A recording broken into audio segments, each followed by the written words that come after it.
Hi guys, may labubo po ako. Yan. Nabunot ko po. Dahil sa TikTok ko.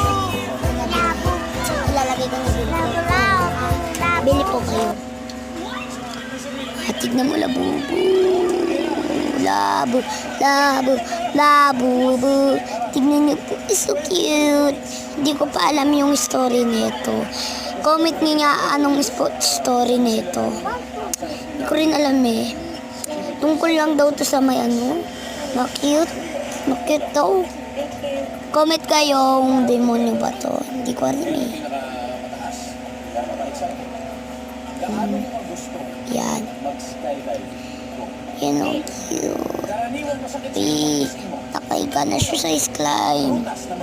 Slime kayo po. Tingnan nyo.